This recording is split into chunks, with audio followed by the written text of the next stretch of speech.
নমস্কার, আমি অয়ন।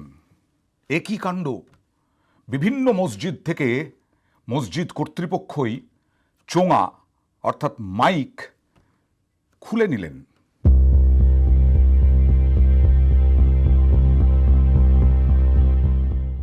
ঠিক, একদম ঠিক কাজ করেছেন।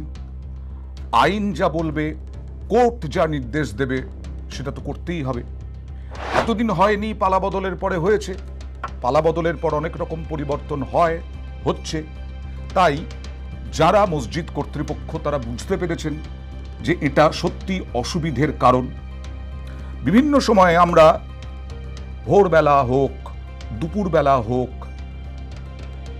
বিকেলের দিকে হোক, যখনই হোক না কেন, সংখ্যালঘু সমাজ তারা আজানের জন্য মাইক্রোফোন ব্যবহার করেন এবং তাতে অনেকেরই অসুবিধে হয়।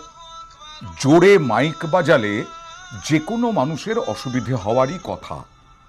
এবং এ রাজ্যে কোর্ট, বিচারপতি ভগবতী প্রসাদ বন্দ্যোপাধ্যায় তিনি নির্দেশ দিয়েছিলেন, তিনিই বেঁধে দিয়েছিলেন যে কত ডেসিবেলের মধ্যে আওয়াজ রাখতে হবে।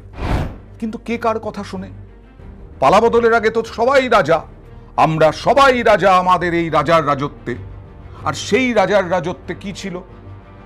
পাড়ায় পাড়ায় রক্তদান শিবির, পাড়ায় পাড়ায় বিভিন্ন মেলা, পাড়ায় পাড়ায় বিভিন্ন খেলা, এবং সেই মেলা, খেলা, রক্তদান শিবির থেকে আপনার ইচ্ছে না হলেও আপনার কানে একেবারে ঢুকিয়ে দেবে তীরের মতো বিভিন্ন ঘোষণা, বিভিন্ন অ্যানাউন্সমেন্ট, বিভিন্ন বেসুরো গান, বিভিন্ন দেশাত্মবোধক গান।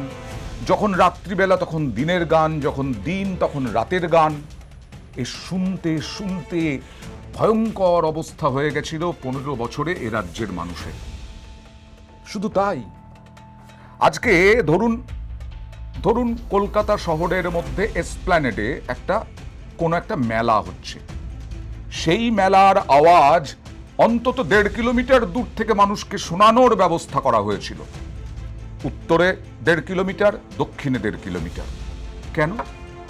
কেন শুনবে? কাউকে কিছু বলার ছিল না, মানুষ ভয় পেতেন। কোন দাদার হচ্ছে ওই পাড়ায় মেলাটা, ওই পাড়ায় খেলাটা কোন দাদার হচ্ছে সেটা তো আগে জানতে হবে। সেই দাদা যদি খেপে যান তাহলে তো ভয়ঙ্কর অবস্থা হবে। সবাই যখন রাজা, তখন সংখ্যালঘুরাও সেই আইন মানতেন না, সেই নির্দেশ মানতেন না, সেই ডেসিবেলও তাদের কাছে ছিল না।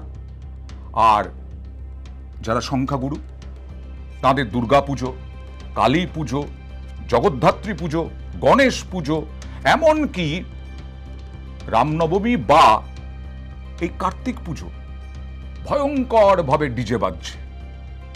তারাও তো মানুষের ক্ষতি করছিলেন, তারাও তো মানুষের শব্দ শোনাতে বাধ্য করছিলেন।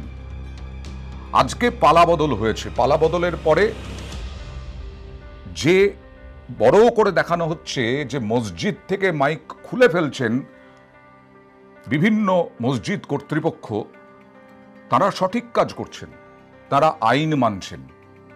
তাহলে এই যে পাড়ায় পাড়ায় রক্তদান শিবির, পাড়ায় পাড়ায় মেলা, খেলা, এগুলো তো আর হবে বলে মনে হয় না। যদি হয় তাহলে সেখানকার লোকজনকে, যারা কর্তৃপক্ষ, তারা নিশ্চয়ই পালাবদলের আগে যেমন করে বিষের মতো ঢোকানো হতো কানে। একজন দোকানদার, তিনি দোকান করতে পারছেন না। একজন ব্যবসাদার ওই পাড়ায় তিনি ব্যবসা করতে পারছেন না, কারণ ক্রেতার সঙ্গে কথা বলতে পারছেন না, ক্রেতার কথা শুনতে পাচ্ছেন না, ক্রেতা দোকানদারের কথা শুনতে পাচ্ছেন না। এরকমও পরিস্থিতি হয়েছে সব পাড়াতেই বলা যায়। হাজার হাজার লক্ষ লক্ষ মানুষের এই অভিজ্ঞতা। কেউ ডেসিবেলের ধার ধারতেন না। এবার নিশ্চয়ই আমরা চাইব যে মন্দির হোক, মসজিদ হোক, কীর্তন হোক বা যে কোনো উৎসব, সেখানে শব্দবিধি নিয়ন্ত্রণ হবে। কারণ মুখ্যমন্ত্রী বারবার বলেছেন আইনের শাসন প্রতিষ্ঠা হয়েছে এ রাজ্যে, প্রতিষ্ঠিত হবে এ রাজ্যে।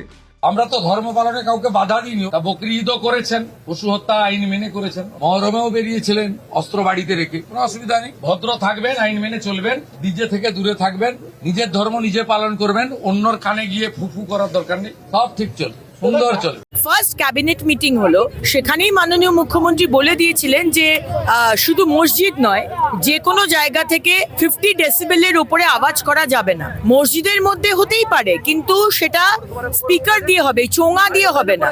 একটা 50 ডেসিবেলের উপরে কোথাও আপনি আওয়াজ করতে পারবেন না। এটা শুধু মসজিদ বলে নয়, মন্দিরেও করতে পারবেন না, কোনো জায়গাতে করতে পারবেন না। এর আগে অনেক জায়গায় খোলা হয়ে গেছে, মসজিদ নয় মন্দির বা এই ধরনের মাইক বাজে সাধারণ লোকের অসুবিধা হয়, সব জায়গাতে নামিয়ে নেওয়া উচিত। প্রায় 3 থেকে 3.5 মাসের ওপর হয়ে যাচ্ছে এ রাজ্যে পালাবদলে আমরা অনেক কিছু দেখতে পাচ্ছি। মুখ্যমন্ত্রী থানায় থানায় গিয়ে গিয়ে, পুলিশ মন্ত্রী যেহেতু নিজে, তিনি খোঁজ খবর নিচ্ছেন, অভিযোগ পেলে পুলিশ কি পদক্ষেপ করছে সেই সমস্ত কিছু করছেন। আমরাও চাই এই রকম পদক্ষেপ করুক প্রশাসন সমস্ত ক্ষেত্রেই, ব্যক্তিগত, ক্লাবগত, রাজনৈতিক কর্মসূচি, কোনো দাদার কোনো কর্মসূচি, সেগুলো যেন নিয়ন্ত্রণের মধ্যে থাকে, শব্দবিধি নিয়ন্ত্রণের মধ্যে।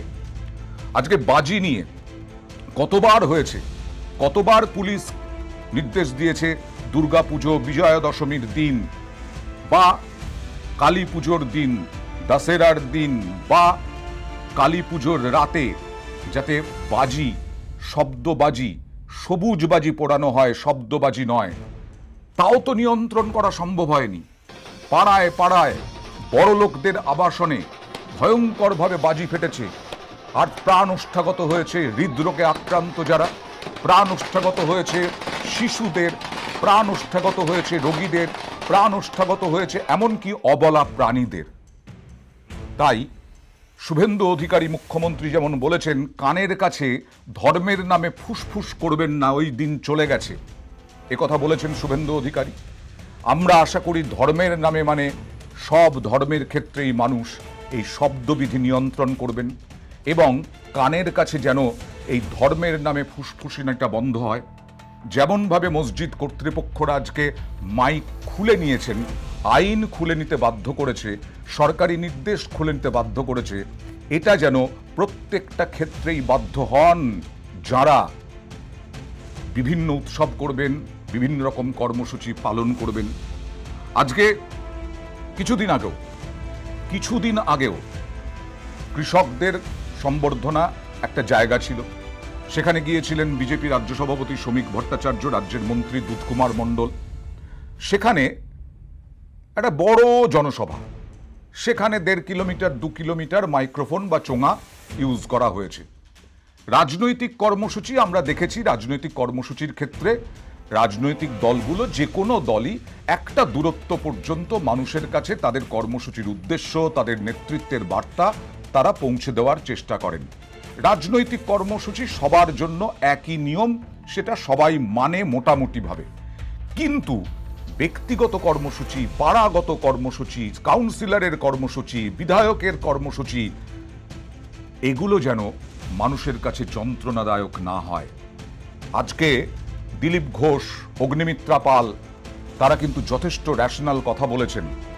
আজকে আবু তাহের, তিনি যথেষ্ট কড়া ভাষায় বলেছেন, যদি কোনো নির্দেশ আসে সবারই জন্যই আসবে। মসজিদের মাইক বাজবে, আর একদিকে আর একটা কমিউনিটি 3 দিন 4 দিন ধরে অন্য কমিউনিটির জোরে আওয়াজ হবে, এটা তো হতে পারে না।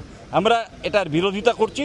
মসজিদে সারা জীবন মাইক বেজেছে এবং সেটা দূষণের যে নিয়ম থাকা উচিত সেটা মেনেই হচ্ছে।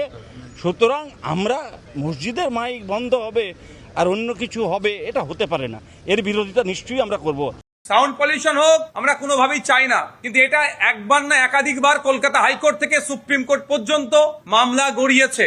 স্পষ্টভাবে সেখানে গাইড করে দেওয়া হয়েছে যে কোন জায়গায় কত ডেসিবেল সাউন্ড বাজাতে পারে। তারপরেও প্রশাসনের পক্ষ থেকে একটা অংশ যেভাবে ভয় দেখিয়ে, এক প্রকার ধুমকি দিয়ে বন্ধ করানোর চেষ্টা করছে, মাইক খোলার চেষ্টা হচ্ছে ধর্মস্থানগুলো থেকে, এর আমরা পরিপন্থী। আমাদের স্পষ্টভাবে আমরা জানতে চেয়েছি ডিজিপি স্যারের কাছে যে অ্যাকচুয়াল আপনাদের নির্দেশিকা কি আছে। চাপিয়ে দেওয়ার যে চেষ্টা চলছে, এর বিরুদ্ধে আমি খুবই তাড়াতাড়ি কলকাতা হাইকোর্টে যাচ্ছি।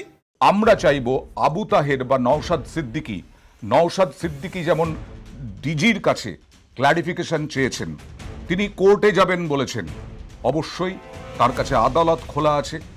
আদালত নিশ্চয়ই মানবে যে শব্দবিধি যতটা মেনে সম্ভব ততটা আপনারা ধর্ম পালন করুন, আদালত নিশ্চয়ই মনে করবে, আমরা আশা করি। এবং নওশাদ সিদ্দিকী ঠিকই করছেন, নওশাদ সিদ্দিকী ডিজির কাছে ক্ল্যারিফিকেশন চেয়েছেন। ডিজির ক্ল্যারিফিকেশন দেওয়ার দায়িত্ব, কারণ পুলিশই বিভিন্ন জায়গায় গেছে, পুলিশ বিভিন্ন জায়গায় অভিযান চালাচ্ছে, পুলিশই আইন শৃঙ্খলা জনিত কোনো বিশেষ কোনো অসুবিধে হলে তখন পুলিশই ব্যবস্থা নেবে। পুলিশের উপরে ভরসা আছে, তার মানে নওশাদ সিদ্দিকী ক্ল্যারিফিকেশন দেবেন ডিজি এবং আদালতে যান।